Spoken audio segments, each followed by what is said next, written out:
Welcome to another episode of the CC Podcast Conversations, where inspiring Christians share their faith-filled stories. Please take a moment to subscribe to this podcast, leave a 5-star rating, and write a review. This helps push our content to a broader audience. Are you new to listening? Check out our other podcasts. First, the CC Podcast Daily Dose Devotions, where we're walking through the Bible, focusing on short clips of Scripture. Second is the CC Broadcast, where our weekly radio programming is archived. These podcasts are available wherever you're listening or at ChristianCrusaders.org. Okay, let's get started with today's episode. Here's our host, Matt Reisetter, the Executive Director of Christian Crusaders. Thanks for sticking around. My name's Matt Reisetter, and in addition to being the director of the Cedar Falls Bible Conference, I am the executive director of a ministry called Christian Crusaders. It's a radio and internet ministry, and it was founded in 1936. For most of its history, all we did was a 30-minute radio broadcast, worship service on Sunday mornings that broadcasts on radio stations around the world. And since 2020, we've been adding some podcasts. And one of the podcasts that we've added is called the CC Podcast, Christian Crusaders Conversations. And that's a long-form interview conversational podcast. That's where this conversation will be hosted. And Christian Crusaders has a table in the back of the room that you can click a QR code and figure out how to follow us. You can go to our website, ChristianCrusaders.org. Obviously, this won't be up there immediately. We'll have it up there sometime next week. So, Al, thank you so much for your message. Thanks for coming to Cedar Falls. Just first impressions of this place, and I'm not asking you to kiss our butts or suck up to us, but what do you think of this whole thing, and how does it compare to other stuff that you do? Well, yeah. Hello, check.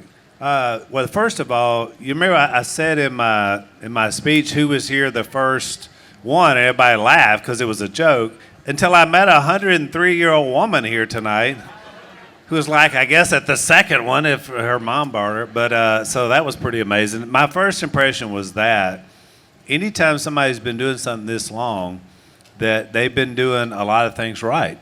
And I know probably there's been periods of time, because a lot's happened since 1921.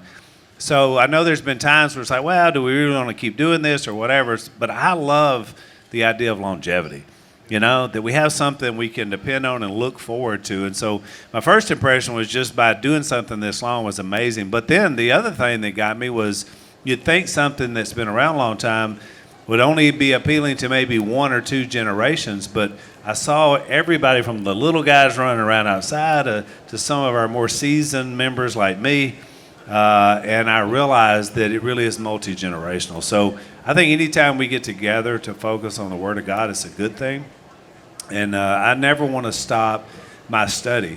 We've been doing a podcast with Hillsdale College, and it hasn't released yet, but we took courses. We took Genesis first. And, you know, I've taught Genesis many times. I haven't necessarily written anything on it, but I've taught it at an advanced level. Very familiar with the book, love the book because there's so much typology of what you see in the world and in the Bible. But, you know, this professor that was there that taught this course, there's always things you can learn you didn't know before. And so I think the Word of God is like that. So I love the idea, the setting of here. And I know I was the first Robertson to make it to the Bible conference, but I'm glad because I love the Bible. So, and I've loved teaching it for many years. Awesome. Thank you so much. So I've just from a distance observed, especially since your dad has been gone, and, you know, early, you said you weren't the first 3 seasons of Duck Dynasty. And so we all got to know Jace and Willie and Cy and Miss Kay, and we didn't get to know you right out of the gate the way that we have. But I've really seen you emerge, and I said this in my introduction, as kind of the patriarch of the family. Is that a mantle that you accept, that you acknowledge? What do you view your role being in this whole thing now that Phil is no longer around? No, that's a good description of it. I don't. It'd be interesting to hear what my brother said about that, because of the way we are. I don't know that they necessarily. Although I have to say, usually if there's trouble, Al gets a call by anybody. They used to call me the Phil Whisperer back in the day because I could always convince Dad to do things that nobody else could get him to do. Now Willie's pretty good at it too, but I was the best. And so when Willie got in an impasse with Dad, he would call me. And so one example of that, we were right when the show first took off, right in this episode I showed you tonight back in 2013, 2014. I mean, this thing was just busting out. And so we were getting all these invitations to do things. And Lisa and I had just started being on the show. And they came to us, someone approached us, and they said, we want to do a Duck Commander cruise. And I didn't even know what that meant. You know, I was like, a Duck Commander cruise, what does that mean? Well, and you know, a lot of like Christian, you know, artists do it and music groups. And so basically the show was so white hot that they could fill up an entire Carnival cruise ship with fans if we were going to be like the entertainment and go with them. Well, and then they told us how much they were going to pay us. And all of us, my generation, said, yes, please. You know, we had never seen that many zeros. You know, we were so excited about it. And so they said, well, so Willie is telling me about this. And, you know, because, I mean, I like cruises. So, you know, I like going on cruises. Well, he said, the only problem we got, Al, is that Dad doesn't want to go. And if Dad doesn't go, the whole thing is off. They want us all or none. And he said, can you do something? I was like, well, let me see, you know. And I'm thinking about that I'm finally getting a check on this deal, you know, because I didn't really get paid much from the show because I'm a preacher, right? I signed a vow of poverty I didn't know back when I started. And nobody told me I was signing it. I just did. And so I go to Dad, you know, I thought, man, I don't know, this is a tough sell because Dad, he had never been on a cruise. He doesn't want to go on a cruise. He's never been to the beach. When he used to describe the beach, he would make it sound like it was some kind of torture system brought up by medieval times, you know. Naked women running everywhere, sand in every orifice, you know. It was like, he just would make it sound so bad, you know. And so I go to him and I'm like, well, so Dad, they want us to do this cruise. Yeah. I heard about this cruise. I'm out on that. And I said, well, yeah, I heard you weren't, you know, didn't really like the idea. No, you don't understand. We're not doing that. He said, just think about this, Al. 3,000 Duck Dynasty fans on a boat. I'm on the boat, correct? And I said, yep, you're on the boat. And I can't get off the boat? You can't get off the boat, Dad. I'm out. I said, well, Dad, you're looking at this all wrong. So I didn't bring up money or any of that stuff. That's a bad call with Dad. So I know, that's why I'm the Phil Whisperer. And so I said, we're going to be on a boat, 3,000 Duck Dynasty fans. Yeah, that's what I'm talking about. And you're going to be on the boat, and every morning you're going to be sharing the gospel in the big ballroom every morning, and they can't get off the boat. He's looking at me, you know, and he said, I like the sound of that. I said, I thought you would. And I'm going to be doing it every day. I said, every day. He said, I'm in. So I walk out like, this is it. And look, he did. Every morning, look, this is like early, and this is not like a Christian cruise. Right. This was a Duck Commander cruise. So they're gambling, they're drinking, the bars are flowing. I mean, this is a Carnival cruise. But man, the gospel started spreading around that boat. And every morning, the first morning, I'd say it was about 3/4 full because it holds half the ship. And by morning 2, that thing is packed every morning with 1,500 people coming to hear Dad. And so much so that the guy who was a George Bush impersonator, he's also a worship leader. I had no idea because he had his George Bush outfit on. And I was like, he said, I could lead worship. And I was like, yeah, George Bush leads worship. That'll be funny, you know. And he's like, no, Al, I'm a worship leader in Orlando. And I was like, really? He comes out with the flip-flops and the shorts, doesn't look anything like George Bush without the setup, you know, and was amazing. And so about after day 3 of these devotionals, the first person says, well, I want to be baptized. We all baptize me? I said, well, we're surrounded by water. Surely we can make it work. So I asked one of the little handler organized people, I said, can we start baptizing people? I mean, that's not a problem with Carnival Cruises, is it? And they said, well, a lot of people have fallen in drunk, but nobody's ever gotten baptized on purpose. And so we started setting up baptism times after the devotionals. 350 people that week. Almost 10% of the boat were baptized that week into Christ. which is how I got Dad on the second. Yeah, that's good. Which is how I got Dad on the second Duck Commander cruise. It was after that. Back to your original question. That's a long way around. I think, yes, because of my role and relationship with Dad, I always thought I went to school before I went to seminary and wound up being a preacher. I went to school for business. That's what my degree is in at ULM. And thinking I would run the business because I was the oldest and kind of the Old Testament way, you pass it on to the firstborn. But that wasn't the way the Lord had it worked out. Instead, we did a detour with me going into full-time ministry, and Willie, brother number 3, sort of a Jacob grasping at the heel, I suppose, of his older brother, winds up in charge. But he was the right one for that, and God knew that. Jace didn't want to run the business, but he's the most like Dad on sort of the duck call side. But I think when it comes to the spiritual walk of our family, that just by nature, it became me being that person. And when the show first started, it's not like Lisa and I had to have a huge influence because we met with a family and they were still deciding whether to do the show. Because you got to remember, when the show first started, this was the era when Hannah Montana became Miley Cyrus. That same arc, for those of you that followed her career.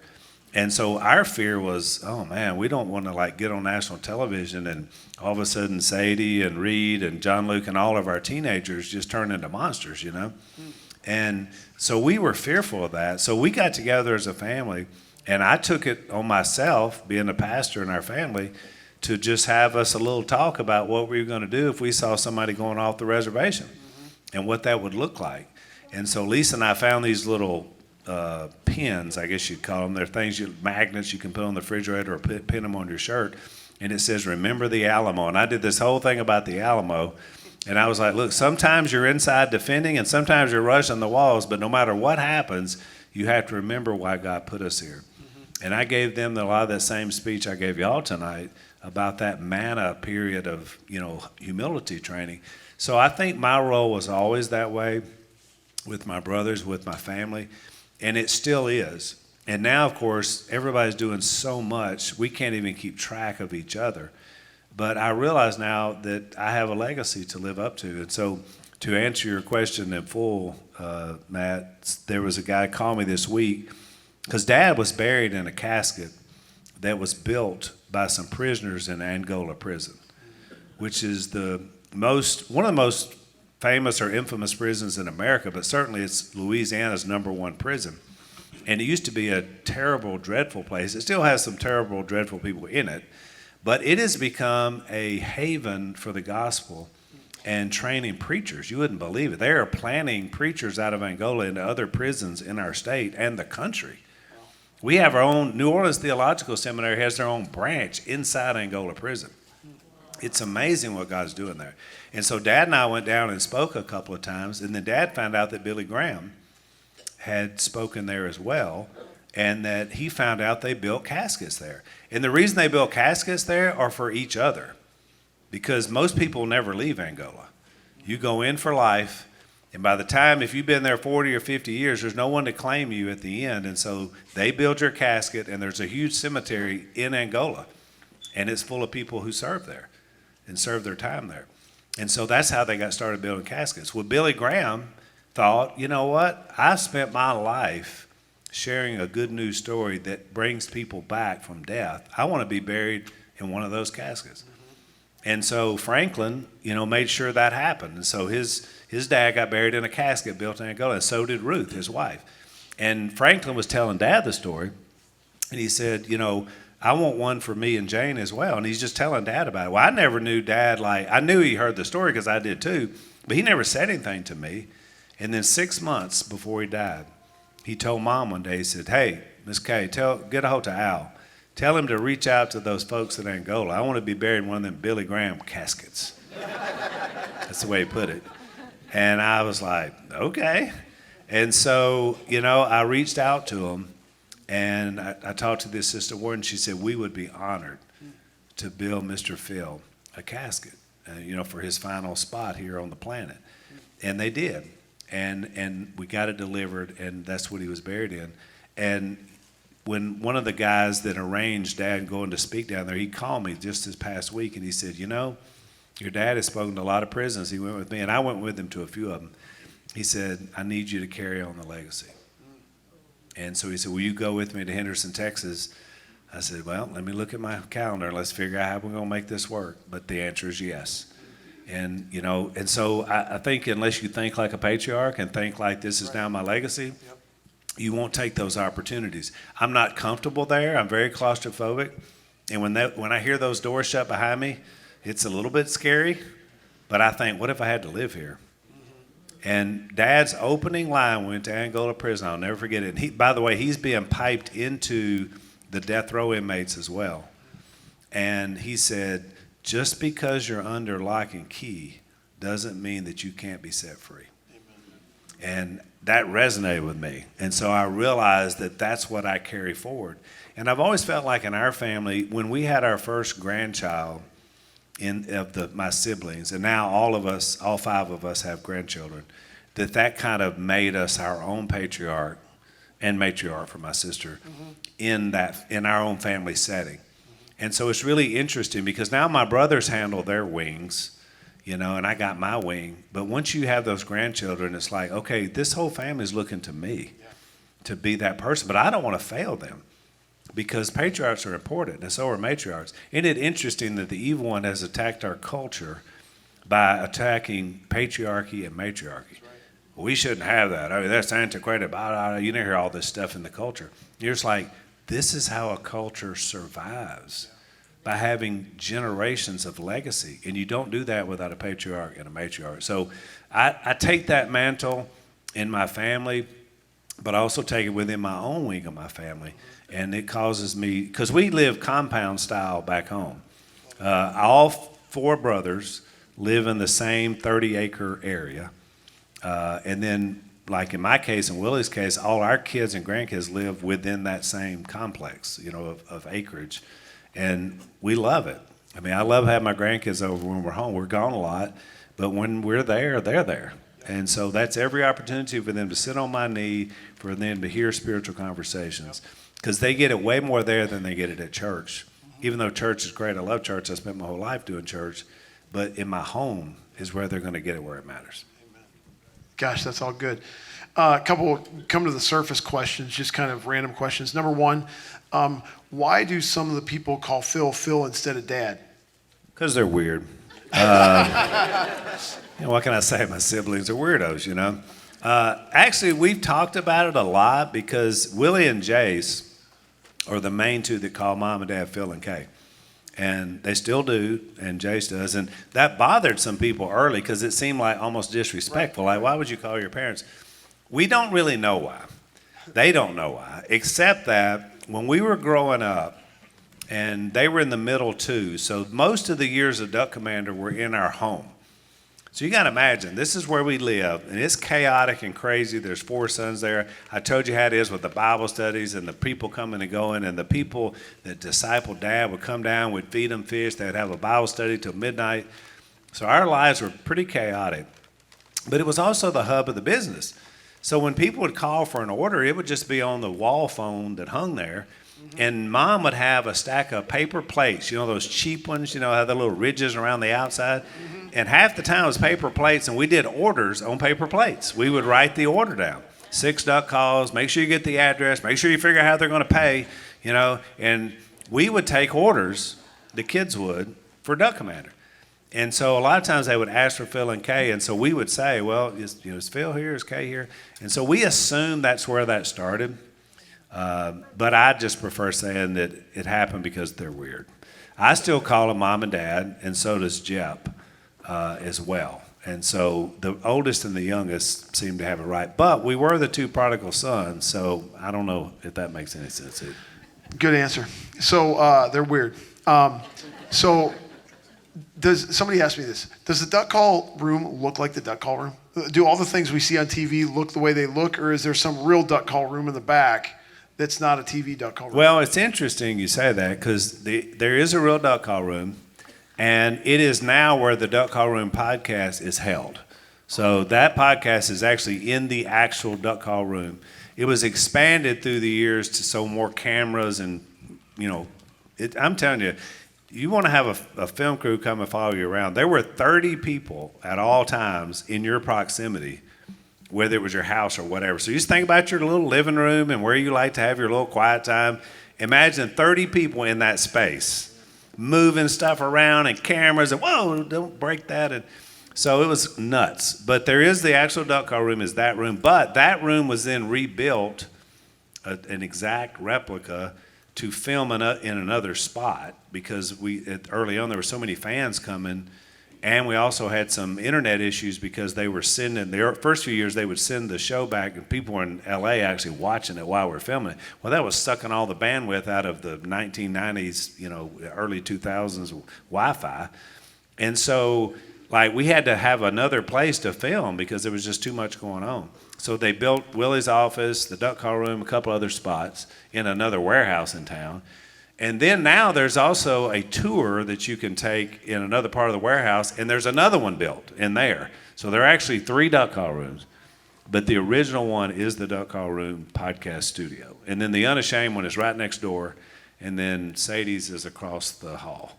So we're all right there together. And the other day, we were doing all that. Jace was doing an I Am Second video all at the same time. So all the studio lights are on, camera crews are running and going, fans are outside because of the new show. And I thought, we're back. We're back to Crazy Land again. So I told the story about this duck call. I am not a duck hunter. I never intended to use this. Can you just show us how this thing would be used? Just give us a little bit of... So I'm not the best duck caller. I'm a yellow lab, remember. And so I don't have the tongue control to do what my brothers can do, Jace especially and Dad. But I can make a general quack. And so that's what I'll give you. Because it's like the Bible. You start at the basics, right? Oh, yeah. So this is something you can do. Now, this is the mallard hen call. It's a double reed call. Dad's patent is the reed system inside this duck call. Now, this one's very fancy. In fact, Dad just made so much fun of Willie and others who came up with these kind of calls because he used to joke about stuff like this. These fancy calls with their signatures and acrylics. I mean, you can't kill a duck hunting with stuff like this, and here they are. $200, and it's like, yeah, we're doing it, Dad.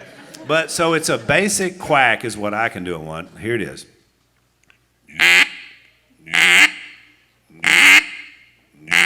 Which is just basically humming a note into this. Now, if you listen to ducks, if you listen to a mallard hen, and she's just swimming around, that's what she's doing. She's just quack. She says, I'm loving life. She's saying, I am Matt. I am Matt. I am Matt. That's what she's saying. That's what I was just saying. That's what you would be saying. And then there's a hail call that I can't do. I won't embarrass myself, where she sees the drake go by and she's like, bang, bang, bang, bang, bang, bang, bang. You'll hear him do that. And that's saying, hey, I'm over here. Hey, come to Matt's place. Come over here. It's a good time. We're going to enjoy ourselves. We'll have some ducklings, And then there's a feed call, which is basically just that's just her swimming around and she's eating. Now, Dad used to say when you can't do a feed call when they're flying around because they're eating. That's letting them know, hey, we found some food over here. Hey, Matt, we're over here eating some food, some corn in Iowa. And so those are the different kinds of calls. But that general quacker, that's the one you can do that. Now I've also blown your call so you can never blow it again. It's famous. I was wondering about, your profile as a family started down here as nobody, right? I mean, no one knew who you were really. I mean, just like any of us in here, no one knows who we are. And then you had the outdoor channel, like some kind of a show that probably raised your profile a little bit. Talk about the explosion of your profile and what was it like when it started getting crazy? At lunch today, you were talking about how at the beginning, like you're cranking out millions of duck calls. 4-year-old kids are calling them to be favor parties for their birthday. And people are just ordering duck calls all over the place. And it was the whole family's all hands on deck. But that's not how it started. Like, what was that like? So it really was, like I was telling you guys, it was a God orchestrated thing because most great enterprises that people can't imagine, there has to be something bigger at work. And that's kind of, as we look back, that's how we saw it. We did have a sense of understanding camera and hunting skills, because a lot of our early work was all done in videos. VHS was the first form. And then I remember the biggest argument that happened at Duck Commander was when Willie wanted to go from VHS to DVD, and Dad's like, that'll never work. That'll never catch on, because, you think this is the one model, right? Blockbuster will be here forever. That's what we all thought, right? And so, as those genres changed, what didn't change was authentic hunting. And Dad especially, and Jace, and then our little crew, the Duckmen crew. And there was the beards and, just the way we did it, which was different. But young men especially loved that. We just built this kind of cult following of hunters. But what was happening was, we didn't realize it, we were getting very comfortable on camera. Most people, I don't know about you in this audience, but most people are very uncomfortable on camera. If a film crew showed up right now, your local news or something, most of you would scramble and try to get out of the way, because the last thing you want to do is be on camera. And I get it, because I've seen a lot of us on camera, standing outside something that just happened, and we're embarrassing overall, right? Because we're just not ready for that. It was a big thing in the sky, and I don't know. So you hear those, you're like, oh my gosh, do I sound that bad? When my grandmother, my dad's mom, always dreamed of being on The Price is Right. She watched it religiously. Bob Barker was like a small G god to her, She loved that man. At 84 years old, she went out to California, and my grandmother was on The Price is Right. She got called down. Merritt Robertson, come on down. And she was 84 years old. And I just never forget, the first time we watched it, I was so embarrassed. This is way before the show or anything else. And I thought, do we sound that bad? Because she was at 600, Bob, She sounded so country, and I just thought, all these other people were there from California, and I just thought, oh my goodness, it sounds so bad, poor Granny, And well, she gets on the thing, she gets the mountain climber game, and she nails it within $2. The little mountain climber, 2 times, and that was it. She wins that game. She wins the showcase deal. She gets 2 cars. I mean, she was an amazing guest. And here was way before the Robertsons were known. My granny was a big winner on The Price is Right. But it just showed me how hard it is to be on TV. And we were doing all this stuff on camera, and I think it was preparing us to not be afraid of cameras, as most people typically are. And you can just be yourself. And that's where you are. And I'm uncomfortable trying to be an actor. I've done a couple of cameos in a couple of movies, and it was the most nerve-wracking thing I've ever done. I had one line, but I was so scared because I was with professional actors who were good. And I am not. Because I could just, on our show, you could just say whatever you want to. They'll just cut it or whatever. But I had a line, and other people's lines were dependent on my line being right. And I was so nervous. And I thought, for the first time, I was afraid. And I thought, but those actors were not, so it was different. So I realized the reality TV was like that. And so it was setting us up. The show we were on, the Outdoor Channel, was 3 seasons. It was great. It was a hunting show, but it really had some reality elements. And so what it was doing was it was kind of putting us in that genre. And at the time we came along in 2011, shows like Swamp People were big, very popular. That's another Louisiana family, great people.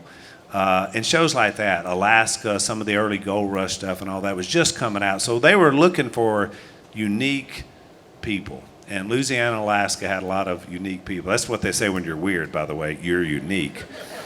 And but we fit the profile. And so that really opened the door for the show. But Dad famously said, Matt, that he told Willie and the producers when they came out, he said, well, I just want to go on record saying this won't work.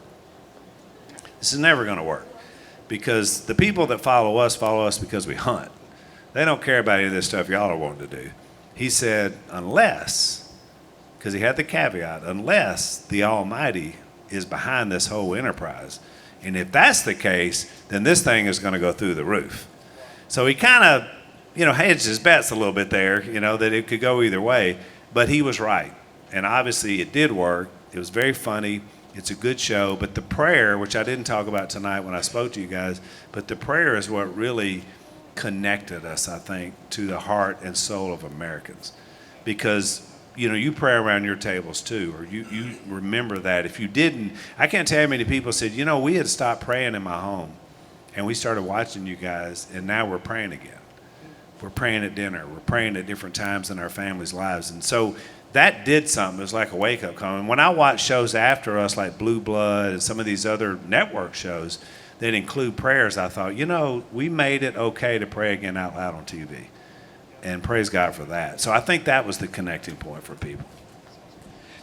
Maybe I misheard this when you were talking. Did you say that this Unashamed life is a legacy from your dad and his dad? Yes. My grandparents were basically non-religious of any kind. They just, their generation, you're going back to early 1900s. And so they had just kind of weren't connected to any place. And they just wound up getting a couple of Bibles and just started reading them and studying them on their own. And just came to the conclusion of what it means to be a Christian. And so they finally wound up connecting with a little group. It was sort of a combination of 2 or 3 other denominations, I guess. And so it wasn't really they came in the normal way. They just kind of studied their way into a relationship with Jesus. And they really were kind of the pioneers in our family for that. And so that was a huge difference maker. So my dad's siblings, all of them were very strong Christians. Dad was the one prodigal that, like me, wandered away. But when he grew up in faith, and so he says he never understood the gospel or heard it, but maybe just wasn't listening. But it was in his heart. It was in his life. He just didn't pay attention to it, kind of like I did from 14 to 18. And then he came back. But my grandparents were there at the formation of our company. They had retired, and really their retirement, living with us in a compound back then, helped us start the company. And my grandpa was right there the whole time. So he was preaching a little church on Sunday nights, and he was the driest, most boring preacher I ever heard in my life. I love him. He's my grandpa, but he was terrible. And but he loved the Word of God. He just didn't have any charisma about him, and he just loved to stay in Ezekiel all the time. Not like Ezekiel, it's okay, but just do a flyby. We don't have to just live there in Ezekiel. And so he loved to study, and my granny did too.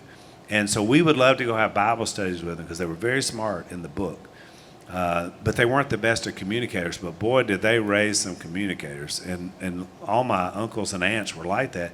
My Aunt Jan, who's, if you saw the movie, she's the one that really had the heart for Dad's conversion. And she told everybody, when all the rest of the family said he's never going to come around, because 10 years is a long way to wander lost. And he was 18 to 28. And she said, you just got to be patient, because when God gets this man, he's going to lead thousands to Jesus. She said it. She was prophetic about it, and she was right. And so that she plays a huge role. And so her son, Zach, is who's on the podcast with us. So it's fitting that it's me and Zach and Jace that do our podcast. Being a preacher and having the story that you have, and your dad having the story that he has, the reason I asked if your grandpa was a legacy bearer, you have to have done some thinking about sins of the father. And so I'm thinking about our audience, anyone who's listening to this, like in every family, there's different things that are kind of, and so your dad's a prodigal, you're a prodigal. What thoughts have you had about that? And what are your thoughts about how you break that chain in your kids and your grandkids' generation? And again, the reason I'm asking this is because other people have their own junk. Yeah, well, one is don't give up on your prodigal, because I know that's sometimes easy to do. And even sometimes, just like that hard conversation Dad had with me, that's a hard one to have as a parent, right? Because you always want them to know there's a pathway back, but you got to do it the right way, because you can't live a certain way and then us be okay with each other, because we're not. But you still love them, right? And so don't give up on them, because I believe the prayers of a mom especially, but a mom and a dad, will be the difference maker. I think we all get that Holman beacon in us when we are first in our mother's womb, because we're made in the image of God, right? He said, let us make man in our image. So there's a Holman beacon put in every one of us to return to our maker. I believe it's in all of us. That's why he says in 2 Peter, he doesn't want anyone to perish. He wants all to come to repentance. And I believe that to be true because he made us in his image to do that. He loves humanity, his children. And so I don't give up on anybody. And I know sometimes it just seems like, and sometimes people just go until they give out. And it's heartbreaking when you see that. So if you've got a child that's that way, or now is even an adult, don't stop praying about that because that day may come when they want to know that pathway, and you'll be the one that receives them. At the church, I preached that for years. My whole career I spent at our church.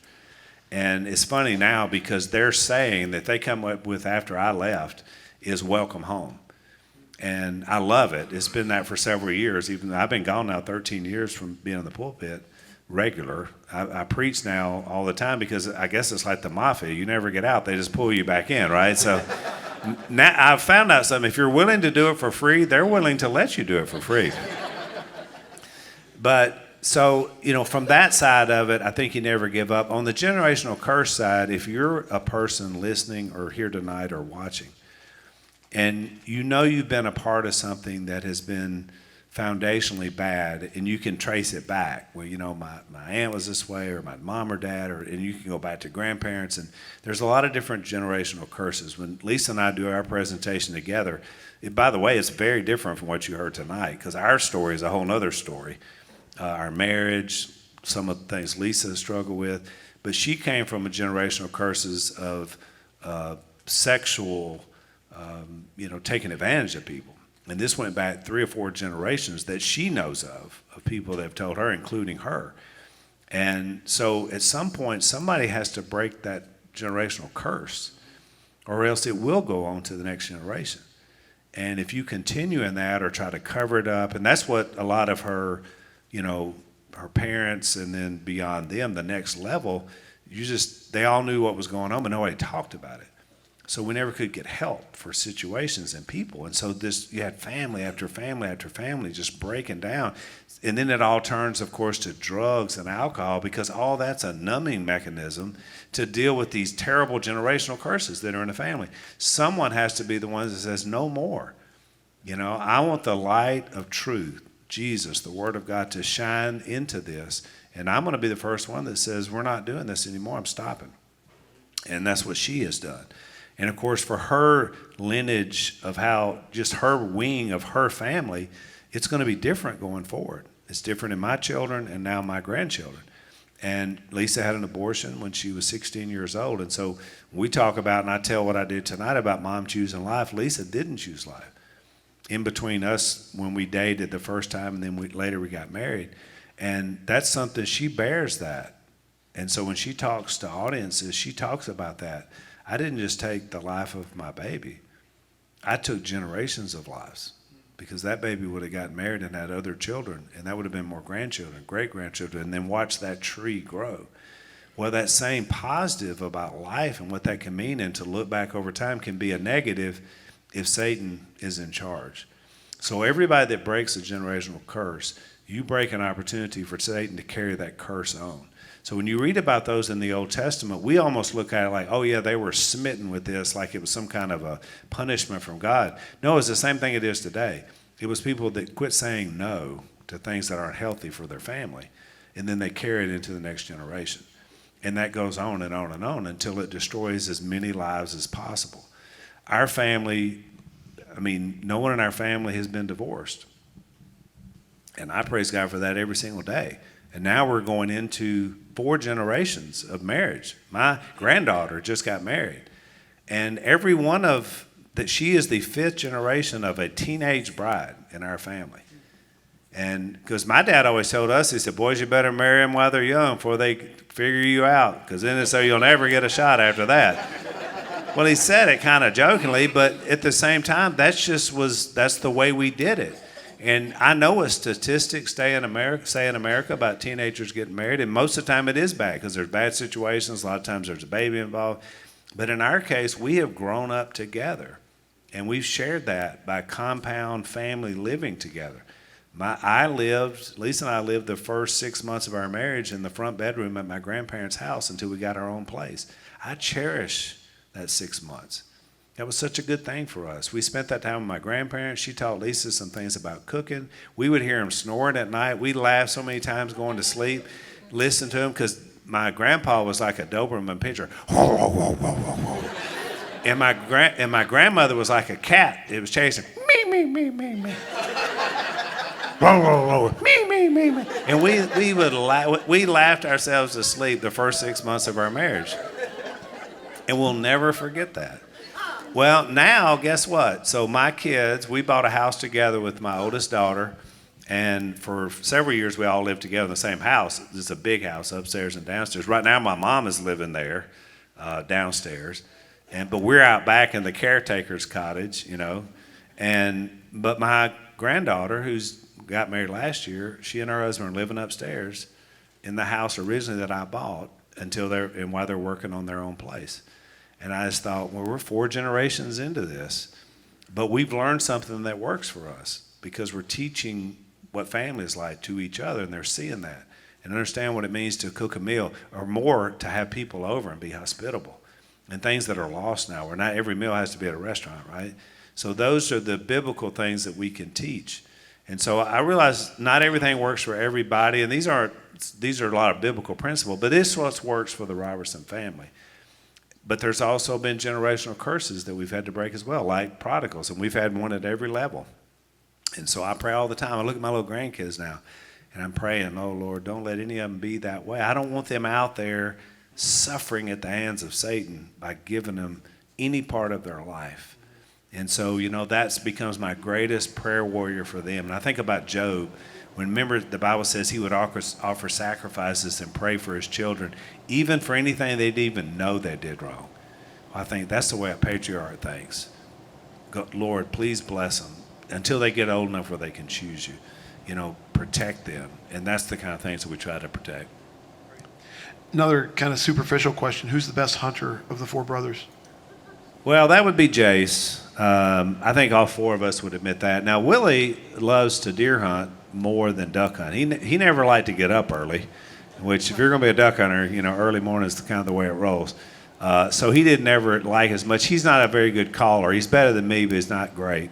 So he likes to deer hunt because he can go out there in the afternoon, right? Afternoon hunt. And so he's a pretty good deer hunter. He kills a lot of big deer. Jep hunts both, but hunts a lot of deer. Jace is the best duck caller and just general duck hunter. For sure. But he just kind of has that dad way about him, that he knows. So the black lab would be the best. So I don't think any of us would dispute that Jace is probably the best. I'm going to come back to a couple other questions I've got, but if anybody's got 1 or 2, we'll take maybe just kind of surfacey questions, kind of like these superficial, like the one I just asked. I'm surprised no one's shooting their hand up. Go ahead.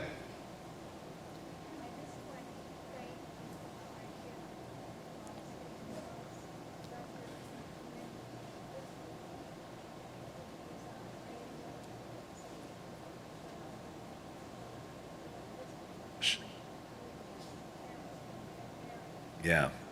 Did you hear that? She said, for our listening audience, she said that she appreciated me talking about what we call compound living, because a lot of Christian people, or she said people on the radio and television, will talk about distance and getting away from each other. And again, that may be the way it is in your family, but for us, it has worked best to have that community and close. Now, not every one of my siblings, that's the case. All 3 of Jace's kids live in Nashville, Tennessee area, and one of them went there for work, and the other one kind of followed him up, and then the other one's in college up there, and so they're all in that area. But Jace and Missy bought a place up there, and they're back and forth all the time, especially Missy to Nashville, and so they've established a foothold there. If that's where my kids are going to be, they want to have a foothold in their life, and that's the key moment. It would be really sad for me if the only time I got to be with my grandkids was at the holidays. Right. That would be really sad for me. For the first 30 years I knew Uncle Si, I saw him every other year, every third year when he'd come back from deployments back in the Cold War. It was in Germany and those areas. And I would see him every second or third Thanksgiving or Christmas. And he told the most amazing stories, the ones you love now, to us. but I never got to see him. And so his kids never got to be around my grandparents. Well, guess what? They're not that close now to us. Right. And I love them. I mean, I talked to one, he's out in Idaho now, and I love talking to him, but we're just not that close because distance, I don't know about y'all, but everything I read about in the Bible, distance usually creates a lot of things that aren't great. Whereas closeness brings a lot of things that are. That's why community is important when it comes to church and things like that. I think it's the same with family. As much time as you can spend together, spend it. It's valuable. So thank you for that.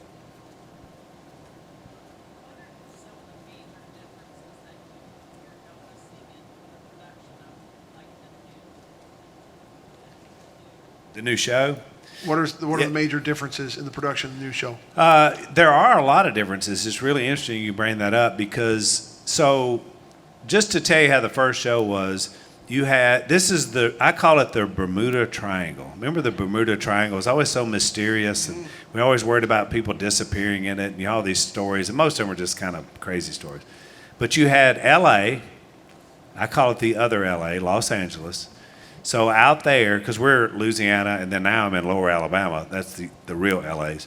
But the other LA, and it's a production company, and they're very LA in every way.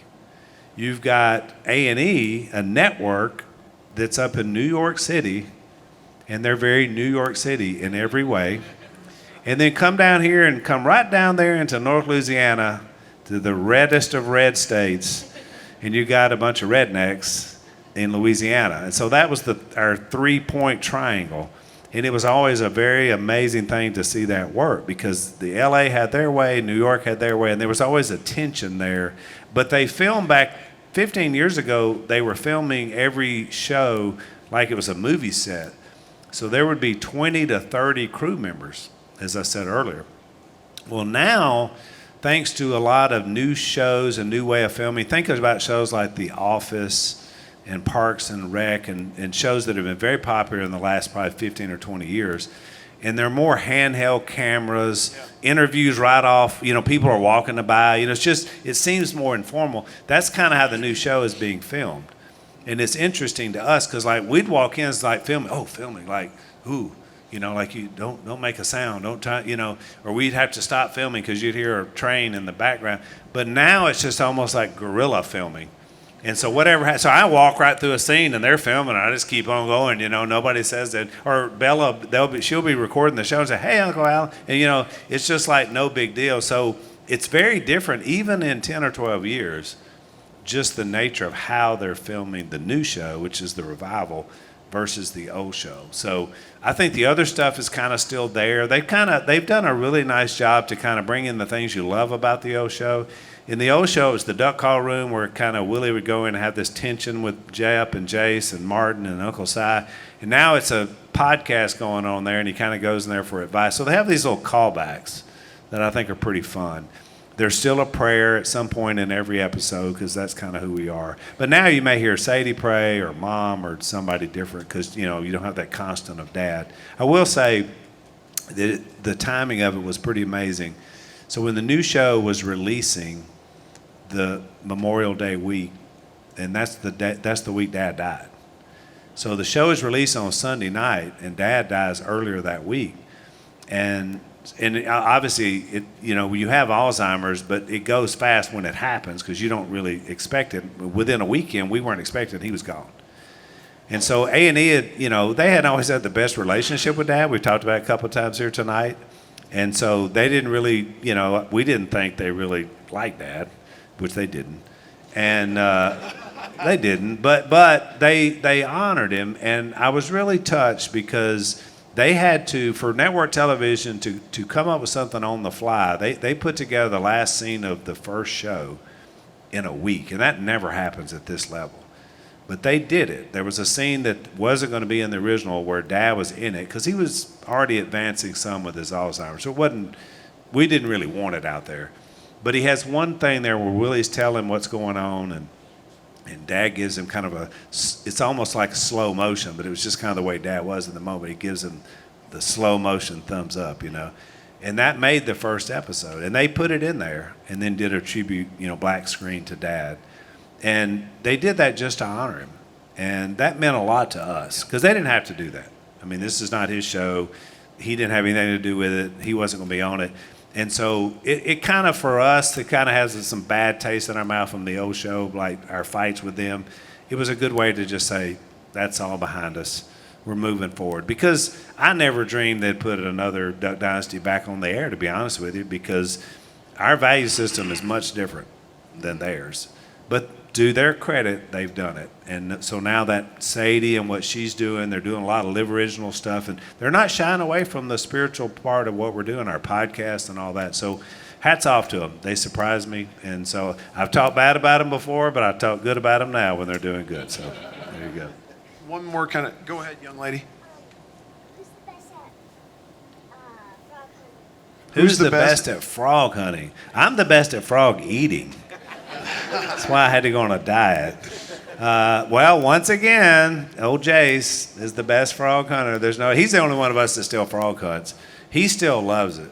I have to admit, when you get older, at my age now, it is hard. Frog hunting is hard work. I don't know if y'all frog hunt up here, but it's a workout. It's hot. It's in the summer, and we don't gig them. I don't know how they do it here. I mean, we catch them.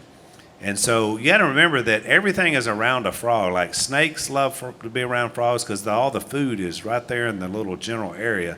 And so we have reached in and grabbed a frog, and there's be a big cottonmouth, moccasin right next to him. And so frog hunting is very sweaty, hard work to get a frog. But when you get him, he is a prize because he is delicious. So it's Jace. Love it. What are some specific things that happened in your life to shape you toward being unashamed? I mean, you can have the example of your dad. You can see this stuff, but usually as we get bolder and bolder and our skin gets thicker, our spine gets stronger, there are things that shape us toward that. What would be one or two of those for you? And the reason I'm asking this is because you're challenging us all to be unashamed. Yeah. And so we want everyone to become bolder and tougher and more unashamed. What was the path for you? I think, and I'll say the hard part out loud, because the unashamed part of the verses I read, we can get inspired by that. It's biblical, and it should inspire us. But sometimes we can hide behind that too, because think about the word itself, unashamed. That means that there is shame involved. We've just decided we're not letting it hold us back. I think for me personally, and Lisa would say this if she was here with us, that by being very authentic and raw about our shortcomings and our mistakes has helped us to be unashamed. In other words, we haven't been ashamed to talk about our shame because we haven't always been the model of what we should be. And sometimes that's hard for us, for people of faith, because we don't want to think about those times. We're embarrassed about it. I get it. Me too. But you don't understand, when there's someone living in that shame, they need you to be authentic and to talk about how God brought you through something. I had some conversations tonight back there signing books with people with that very thing. How do I make this transition? And one lady leaned in and said, "Thank you so much. You described a lot of my life, but God got me through it." I said, "Then tell somebody else." When he said that in Revelation 12:11, he meant that. Like, it's not like we're somehow glorifying in our past and mistakes. We're giving him all the glory. But to be unashamed, we have to be willing to talk about shame and what that means. I mean, you look back in the garden and you see Adam and Eve, and the first thing that happens as a result of sin was what? Shame and fear. And it took generations to pull that thing back. We saw where fear and shame took that first family. We get to Genesis chapter 6, and the whole world was so bad that every thought was violence. That's what happens when shame and fear rule. And so until we come along with Noah and start picking up Abraham and what comes forward, we didn't have that idea of faith, which is able to say we're not perfect. So the one thing I love about the Bible, it's filled with the most flawed people imaginable. I mean, all of our heroes in the faith were some people with some real problems. Peter, Paul, all of them. I mean, Paul was a terrorist. That's what he was. He put terror in the hearts of believers. And yet he became one of the greatest apologists for Christianity. So I think for Lisa and I, we realized we became so damaged in our marriage because of generational curses and sin and things we hadn't dealt with that we didn't think we would make it. And so the first time we started talking about what God did to bring us back together and to heal us, by the way, in a church setting, I was associate pastor in our church when our marriage completely imploded. And so there was no hiding it. And so we dealt with it right there in public. But by dealing with it that way and also being healed publicly, we began to have a platform and opportunity to share what God had done. It didn't happen right away. We had to heal. We had to prove our repentance by our deeds. But when it did, we noticed that every time we would share what God had done, we felt more healed. It was amazing. You know how if you've had surgery and you know at first it's very tender and sore, and then all of a sudden you get that scar tissue, and after a while that's the strongest skin on your body because your body is just like really put the scar tissue there. Well, that's what happens when you come out of some of the things we come out of. And so we felt like every time we would share what God had done, we had another layer of that scar tissue on our own wounds. And so we were able to talk about things that are very hard. When we do a marriage seminar, it's not your typical marriage seminar. It's not just up spouting facts and talking about what the latest Christian, person says, a counselor. It's talking about raw, real situations and what God has done.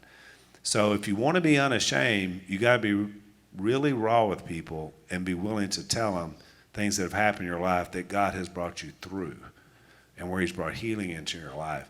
And so for me, I think that's been one of the greatest things to realize. I'm unashamed, even of the things I mentioned to you tonight. I didn't give you details on my bad living in New Orleans because, you don't need to hear that. But just know it was bad. Somebody wants to kill you, you're a bad person, typically. And I was. And I think by being unashamed of what God did to redeem me gives him more glory and power. And I can't tell you how many youth camps and through the years places I've shared that. And a lot of people said, you know what? If he can do it, I can do it. And they've come to their own realization of faith. So don't be ashamed to tell what God has done. I mean, I always say, the way I put it is don't be stingy with God's victories because he did it for you. So don't be stingy with that. That's his victory. So let other people know. What counsel would you give to parents who are trying to discern when do I share how much of my past with my kids to help keep them out of a ditch? And just a question to warm into that, do your kids know some of the details that you don't want to share with us? And how did you navigate that? Yeah, and that's, it's interesting you say that because the first time Lisa shared her full story, our kids lived it. They were 10 and 12 years old when everything happened. And so you kind of assume because you're in the house and they're a part of everything that happens, but kids are great at compartmentalizing and not really sure what happened. And so they didn't really know a lot of details on why Lisa and I split up and what happened. And so when Alex, my youngest, was a few years after that, we were in South Africa, and Lisa was sharing with a group of ladies about what had happened and what she had done and, where Satan had led her. Alex just was crying. I mean, she was 16 years old at the time, and she just she can't, and there's a long line of women hugging Lisa, and, they're in South Africa. They never heard an American be so open, and Lisa's hugging people in line, and all of a sudden here's our daughter standing in line crying and hugging her. And she's like, Mom, I never knew, that you went through all that, and you're the strongest woman I know. And it was a real moment for her and her mom because she was like, for the first time she's hearing this through adult ears and her own struggles. And so she saw her mom in a whole different way, and she still looks up to Lisa like that. And she, she's had some of her own mistakes in her life, but now she looks at her mom as an overcomer. And so I think the more you can share, the better. I know not everything is healthy. Not all details are best to be shared. And that's even, I'm currently working with a guy who sent an email through our website because, he and his future spouse they're talking about things. But he said, how much do I know? I said, well, as much as you can stand. And then you probably don't need to know anymore. And we've gone through a lot of couples who have had adultery and, in their marriage and infidelity. And I always tell a husband or a wife, I'm like, well, you have to ask questions until you don't want to know anymore. And I always tell the spouse, you have to give answers until they don't want to know anymore. But trust me, there's a moment where you say, I've heard enough. And after that, you don't need to hear anymore. And I've been there too. So, that's something every individual has to deal with. But I will say this, if something's happened and you've never talked about it, I know of some situations where some good friends of ours who have their granddaughter is not the biological child of, the dad, but they've never told her. And now she's 13 years old. And I'm like, well, she knows something's different. And she does. And I'm like, the longer you don't tell her, the more you're leaving Satan room to tell her what he wants to tell her and why. I think truth is always best when told by those who live it. And that means if you're unsure about some situation, some family secret, it's always best coming from you. I will tell you this, it's always worse if Satan detonates a time bomb on his timing and not on God's timing. And that, because look, he loves leading people into situations of doubt, just like he did in the garden, but he loves to explode it when it does the most damage. And so I always say, in our family, we detonate our own time bombs. We put TMZ out of business. You know why? We wrote books about it. Mm-hmm. We sent a press release about mine and Lisa, a new season, the book we have here tonight. We sent a press release out, and we was just telling them, what's featured in the book. There's adultery, there's abortion, there's this, there's that. So when the book comes out, National Enquirer's website picks it up, and they're like, Duck Dynasty, shocker. Abortion, adultery in America's favorite family. Who knew? And then, so somebody sent it to me, and they're like, have you seen this? And I was like, yeah, we sent it out. We knew, and we talked about it. Thank you, National Enquirer, for getting people to buy our book. But that's the way the world thinks. It's like, we're going to break your secrets. We're going to tell all your nasty stuff. We're like, no, we're way ahead of you because we've been redeemed by the blood of the Lamb. So we don't mind telling you what's going on in our lives. And so truth is better when it's expressed by the truth giver and the truth taker. So you have to apply that however you can inside your own family relationship. Somebody's asking me, did you joke about Phil's cologne or aroma? I must, or did I miss that? Did you say something about his scent or his? Well, that he didn't wear deodorant? Oh, I don't know. I don't know. Yeah, he didn't wear deodorant. That was one of the problems. One of the other problems he had, speaking of scents, was he found out from somebody, or maybe somebody gave him some Victoria's Secret perfume that was a mosquito repellent. And he swore by it, but then he asked me, he said, Al, who is this Victoria? And what is her secret, Well, I don't know, Dad, but there's a song about it now that says it's an old man who lives in Ohio. So I don't know what her secret is. I know it's a lot of scantily clad women that wear it, and you probably don't need to just stay away from that. That's all I'm saying. But he swore by the Victoria's Secret, the perfume. Now, I don't know if that's the question you're getting, but somebody knows something, I guess. Let's take one more superficial question. Right over here. Any good stories about Godwin? Oh, I've got so many good stories about it. Let me just tell you, first of all, John Godwin, the walrus, on the show, is one of my best friends. He and Paula, his wife, lived across the street from Lisa and I for 16 years. And I'm the one that got him hired at Duck Commander. He just retired after 23 years at Duck Commander. And he is one of the best human beings on the planet. But when John realized, John's a big guy, and so as being a former big guy just 6 months ago, I can say, I realize that when you're on a television show, if you're the big guy, they're going to want to see if you'll go full Chris Farley, is what I call it, where you'll do anything for a laugh.